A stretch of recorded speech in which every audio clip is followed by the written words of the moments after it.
One got knocked down, he won't get up again. The other went knocked him down. One got knocked down, and now he's fucking dead. The other went knocked him out.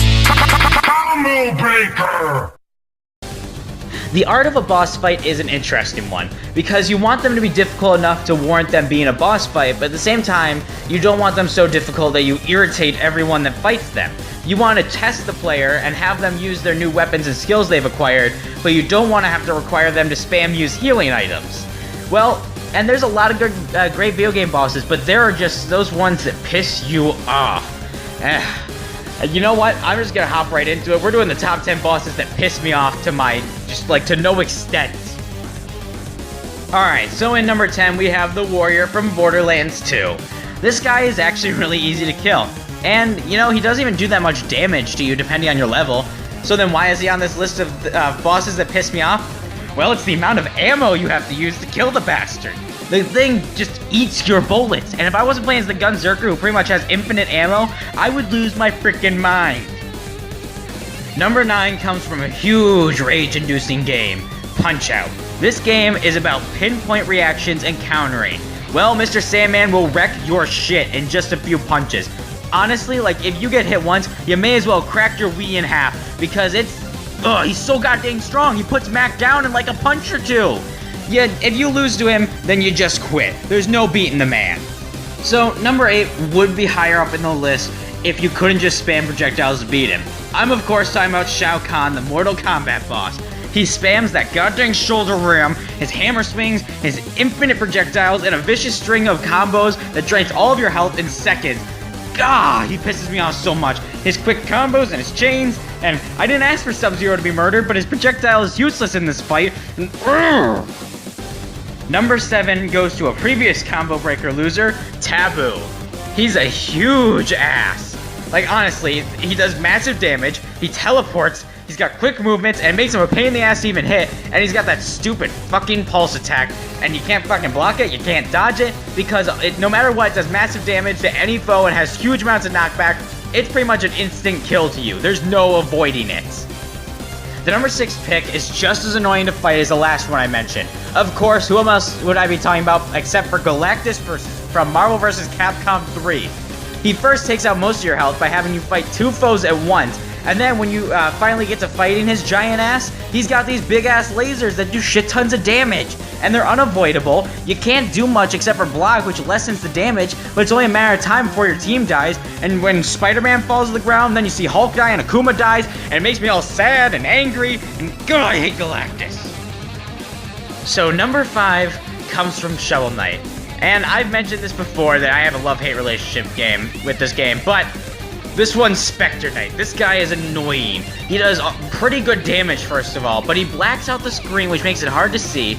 And this one time, and this is a personal story, in which one of the reasons that he's actually this high up on the list, is I was playing, and my mom accidentally turned on Netflix mid-fight, and I died. Honestly, it made me almost cry, because I had been fighting him for hours, and I had almost killed the thing, and then bam, Netflix logo, Shovel Knight's dead.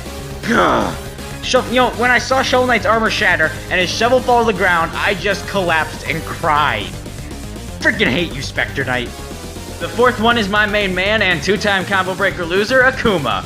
While he is my main in Street Fighter, when he was a boss and you had to fight him, he was brutal as shit. With his powers to launch Hadokens in midair, he had incredible combos, he had intense speed and strength. I mean, plus his Raging Demon just was the scariest thing ever. However, his low health and defense did make it so if you were to ever pull off a combo breaker, self-plug, if you were to pull off a combo breaker, you could punish and end Akuma pretty easily. But that's if you could counter his ungodly combos and projectile spam. And his teleport, try hitting him when he's teleporting. You can't! Oh god, he pisses me off. But I love him so much, but he pisses me off so much. Number 3 is a personal vendetta of mine. Brainiac from Injustice 2.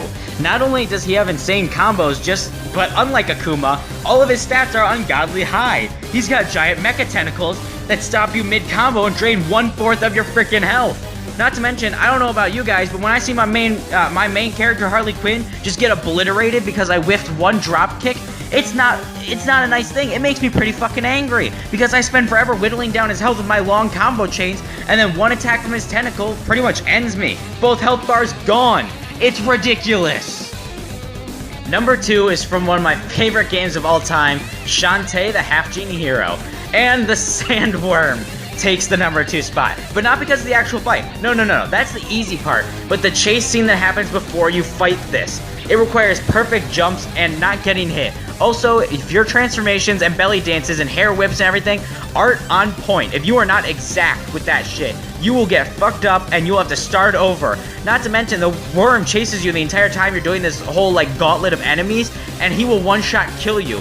The adorable little belly dancing genie gets one-shotted by the giant sandworm, so you better have some pinpoint accuracy with your transformations and hair whips. It honestly pisses me off. That level took me forever to beat.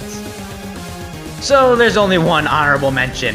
This time, it actually goes to, lo and behold, another Punch-Out opponent, being Aaron Ryan. The fact that to kill him, you have to hit Ryan before he hits you, rather than dodging and countering. So fighting him requires you to abandon all instincts as a Punch-Out player. Man, fuck Aaron Ryan. I should not have to change my entire playstyle for one opponent, because you know what happens after that? You fight Soda Popinski, but you have to go back to your normal counter and fight style. He's the only one who you have to hit first, and it pisses me off. Took me forever to beat his stupid ass. Okay, number 1 comes from one of my favorite video game franchises of all time. I'm of course talking about the South Park video games. And while Zombie Kenny at the end of the Stick of Truth, and even the Wizard King Cartman fight, those were tough, and the H.P. Lovecraft monster you fight in Fractured Butthole, also difficult. Fighting Jared from Subway, also really difficult. But none of them come close to the amount of fury that came at me when you have to fight Cartman and Mitch Connor at the end of Fractured Butthole. Not only does he have Cartman's versatile moveset, but with the powers of Mitch Connor's reality warping cheat abilities, he can reflect and negate damage, add random status effects, and he can basically heal from attacks instantly, and even give himself an extra turn. And dear God, if you played it on the hardest difficulty like I did, when I was just trying to get the last achievement to 100% complete this game, which I ended up doing, it will test your patience with his horse shit. He slowly kills your team, and you probably picked him over, I really only picked him over Morgan Freeman, because you can exploit the Morgan Freeman fight with the Mosquito and Mysterion, but Mitch Connor, it is a test of patience and strategy, and how much shit you stockpile before that fight. If you aren't stocked up with a perfect team, you are screwed in this fight. You better have brought all the tacos to revive your teammates, because it's game over if you run out of healing items. So those are the top 10 video game bosses that piss me off beyond fucking belief. So, I need to go chill. Have a great day, and I'll see y'all in my next video, whether it be a Smash Theory, a Combo Breaker, or a Top 10, or whatever the hell else I'm doing on this channel.